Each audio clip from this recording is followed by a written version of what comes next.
Como eu disse, duas concepções doutrinárias envolvem a aplicação do artigo 125, inciso 2º. A primeira concepção se chama restritiva. Para essa concepção doutrinária, a denunciação da lide só é cabível quando, por força de lei ou por força de um contrato, o denunciado é obrigado a garantir ou a reembolsar.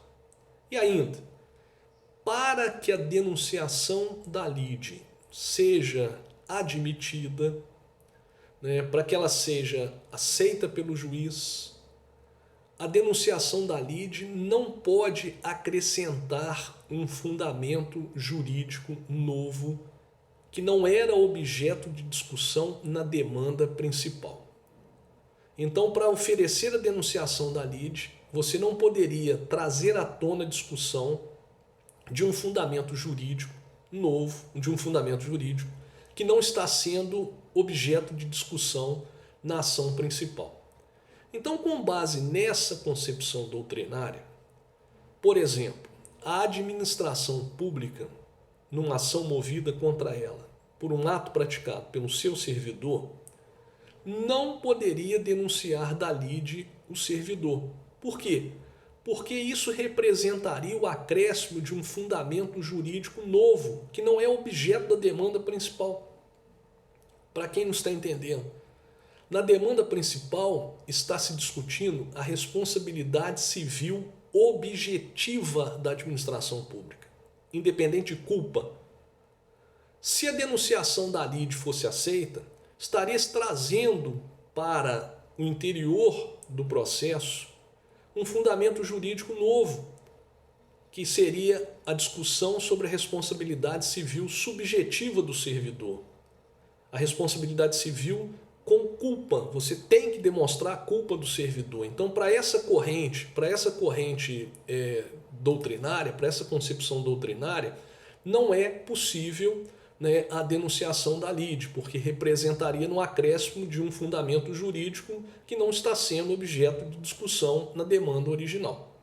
Agora, nós temos a concepção que é a concepção dita ampliativa, que é exatamente o oposto. Então, para essa concepção, o que acontece?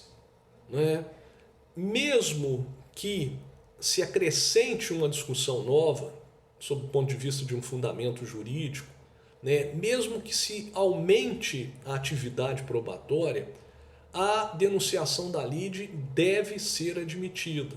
Então, para essa corrente doutrinária, para essa concepção doutrinária, o direito de regresso previsto no artigo 125, inciso 2º, ele deve ser alcançado assim no seu sentido lato.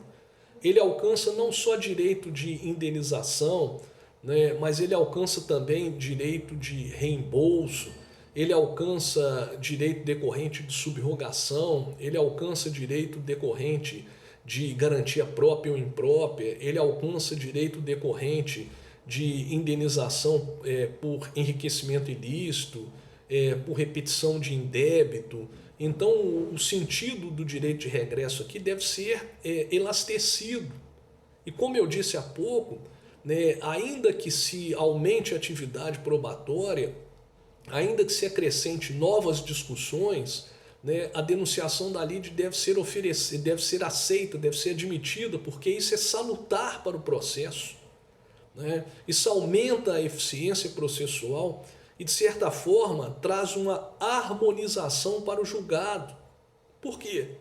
Porque um único juiz ele vai decidir a causa principal e vai decidir a demanda incidental, evitando decisões conflitantes envolvendo o mesmo tema, envolvendo o mesmo acontecimento jurídico. Para nós encerrarmos esse assunto, falta apenas fazermos uma observação em relação aí agora ao inciso 1º, tá? Naquela hipótese decorrente da evicção, onde o comprador está na iminência de sofrer os efeitos da evicção. O código ele veda a denunciação da lide per salto. Então, o que seria a denunciação da lide per salto? É você pular na cadeia de alienações. Então, só é permitido ao denunciante denunciar da lide um terceiro, que é aquele que você manteve relação jurídica direta com ele. Você não pode saltar na cadeia de alienações, daí o nome per salto. Por exemplo, a Maria, ela comprou um imóvel do João. Aí ela sofre uma ação por parte do Pedro. O Pedro está reivindicando a propriedade daquele imóvel. Aí a Maria para pensar e diz o seguinte: olha só, eu não vou perder o meu tempo com o João porque ele não tem como me ressarcir. Então eu vou denunciar da lide o José, que foi quem vendeu para ele, porque o José tem patrimônio, o José pode me reembolsar por eventual prejuízo. Então um código veda. A Maria só poderia denunciar da lide o João, que foi pessoa com relação a quem ela manteve relação jurídica direta. Ela não poderia pular o João e denunciar da lide o José, que foi aquele que vendeu para ele.